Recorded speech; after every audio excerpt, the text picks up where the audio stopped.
Selamat datang di kisah tentang kemaharajaan yang membentuk wajah Nusantara, sebuah imperium yang kemegahannya terkadang terlupakan. Inilah kerajaan Majapahit.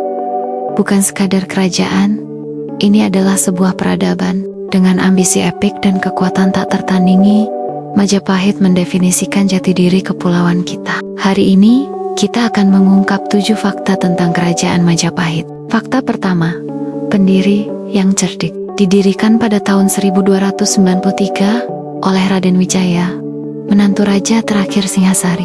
Wijaya menggunakan kecerdikan taktis, berpura-pura tunduk pada tentara Mongol yang menginvasi Jawa, lalu berbalik menyerang mereka setelah berhasil mengusir musuh Singhasari. Sebuah manuver politik yang membangun fondasi dinasti besar. Fakta kedua, puncak kejayaan. Kerajaan mencapai zenitnya pada abad ke-14 di bawah kepemimpinan Agung Raja Hayam Wuruk yang memerintah berdampingan dengan seorang tokoh legendaris, Mahapati Gajah Mada. Periode ini adalah masa keemasan, masa ketika Majapahit bersinar paling terang. Fakta ketiga, Sumpah Palapa.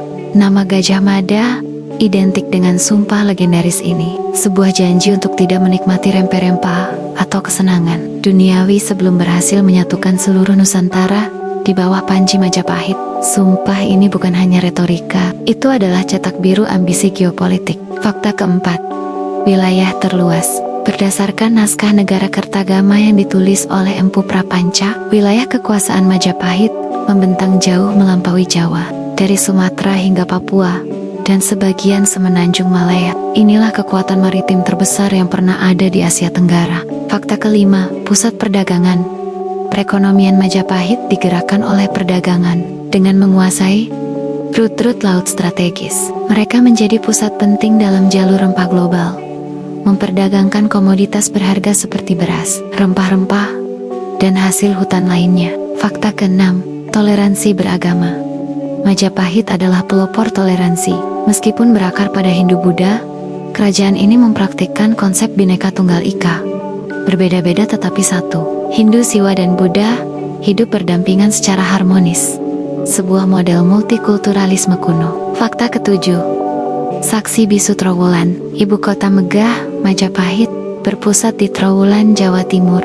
Situs arkeologi ini kini menjadi saksi bisu kemegahan masa lalu. Struktur kota yang teratur, sistem irigasi, dan artefak terakota menunjukkan peradaban yang sangat maju. Kisah Majapahit adalah kisah tentang ambisi, strategi, dan peradaban yang jauh melampaui zamannya. Meskipun akhirnya runtuh pada awal abad ke-16, warisan dan semangatnya tetap abadi, tertanam kuat dalam identitas Indonesia modern. Selamat datang di Kisah Agung Majapahit, kemaharajaan maritim terbesar yang pernah menguasai Nusantara. Selama hampir 2 abad, 7 raja terkemuka membentuk takdir sebuah peradaban yang berpusat di Jawa Timur. Pertama, Raden Wijaya. Ia adalah pendiri dan raja pertama, 1293 sampai 1309. Dari abu keruntuhan Singhasari, Wijaya menggunakan kecerdikan politik bersekutu dengan pasukan Mongol untuk mengalahkan musuh, lalu mengkhianati sekutu itu menciptakan dasar kokoh bagi sebuah imperium baru. Penerusnya Jayanagara 1309 sampai 1328 menghadapi masa penuh gejolak. Kekuasaannya diwarnai pemberontakan bertubi-tubi dari para bangsawan yang tidak puas. Ia meninggal secara tragis, membuka jalan bagi era emas Majapahit. Lalu hadir Tribuana Wijaya Tunggadewi 1328 sampai 1350. Seorang ratu yang berani. Di bawah pemerintahannya, dengan ditemani patih legendaris Gajah Mada, Majapahit memulai ekspansi agresif yang menyatukan Nusantara. Momen inilah yang melahirkan Sumpah Palapa, janji untuk menaklukkan seluruh pulau di kepulauan. Puncak kejayaan Majapahit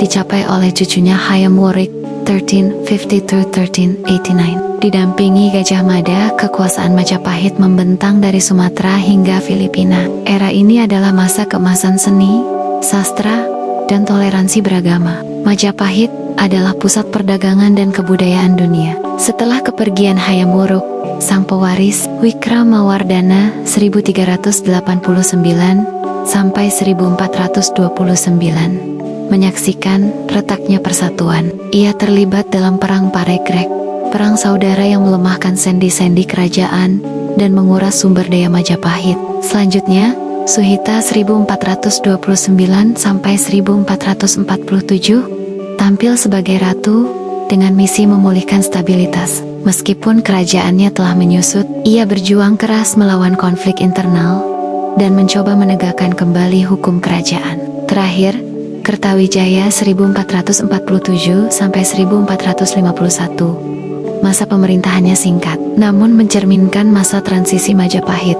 Di bawahnya, pengaruh Islam mulai meresap secara damai di kalangan bangsawan, menandai akhir perlahan dari sebuah era Hindu-Buddha yang megah. 7 raja ini, dari pendirian hingga senja, adalah pilar yang membentuk sejarah dan identitas Indonesia. Di ujung abad ke-15, ketika cahaya kejayaan Nusantara mulai meredup, sebuah kerajaan yang dahulu menggetarkan samudra berdiri di ambang kehancuran. Majapahit, pusat kekuasaan yang pernah disegani dari Sumatera hingga Nusa Tenggara, kini didera badai dari dalam istana sendiri. Setelah wafatnya Raja Hayam Wuruk dan runtuhnya harmoni yang selama ini dijaga Mahapati Gajah Mada, Majapahit perlahan kehilangan cahaya emasnya. Di balik dinding istana Trowulan, intrik, kecemburuan, dan perebutan tahta mulai menggerogoti sendi kerajaan. Dan pada akhirnya, pecahlah perang yang akan mengubah wajah Nusantara selamanya. Perang Paregreg. Perang ini bukan sekadar pertarungan dua pihak, melainkan saudara melawan saudara, sepupu melawan sepupu. Dua garis keturunan Majapahit yang saling menuntut hak atas singgasana. Di satu sisi berdiri Bre Wirabumi, penguasa Belambangan, ambisius, dan tak mau lagi menjadi bayang-bayang Delhi. Di sisi lain, Wikramawardhana, Raja sah Majapahit Barat, yang mempertahankan warisan Hayam Wuruk. Api permusuhan menyala, bukan lagi tentang perbatasan atau kebesaran kerajaan, tetapi tentang harga diri, warisan, dan dendam yang diwariskan turun-temurun. Dentuman genderang perang menggema dari hutan Jawa Timur. Pasukan Wirabumi bergerak laksana badai timur, kuat dan berani. Sementara Majapahit Barat mengirimkan prajurit terbaiknya, memegang teguh sumpah untuk mempertahankan ibu kota. Pertempuran berlangsung bertahun-tahun. Desa-desa berubah menjadi abu, sawah menjadi ladang tombak, dan pelan-pelan Majapahit yang pernah berdiri sebagai pemersatu justru terkoyak oleh tangan Anokenenia sendiri. Puncaknya terjadi ketika pasukan Wikramawardhana berhasil mengepung benteng Wirabumi. Dalam pelarian terakhir penuh keputusasaan, Bre Wirabumi tertangkap, dan di tepi sungai yang menjadi saksi sejarah, ia dipenggal tanpa ampun. Perang berakhir. Tetapi kemenangan itu tidak melahirkan kedamaian. Yang tersisa hanyalah kerajaan yang kelelahan, retak, dan kehilangan taring. Di luar tembok Trowulan, angin perubahan mulai bertiup. Jalur perdagangan bergeser, kekuatan-kekuatan baru bangkit, dan pelebun-pelebuan pesisir tumbuh menjadi pusat kekuasaan baru. Majapahit mencoba bertahan. Raja terakhirnya, sering disebut Brekertabumi atau Brawijaya, berusaha memelihara sisa kejayaan. Tapi badai sejarah terlalu kuat. Serangan dari Demak, kerajaan baru yang bangkit dari pesisir utara, menjadi pukulan terakhir. Ketika api membakar istana Trowulan, ketika pasukan Majapahit satu persatu jatuh, berakhirlah sebuah era emas yang pernah menyatukan Nusantara. Namun dari runtuhnya Majapahit, dari puing-puing perpecahan dan peperangan saudara, lahirlah babak baru dalam sejarah kepulauan ini. Kerajaan-kerajaan baru tumbuh, pelet-pelet baru berlayar, dan identitas Nusantara terus terbangun di atas warisan besar Majapahit. Majapahit teruntuh, tapi legenda yang ditinggalkannya tak pernah padam.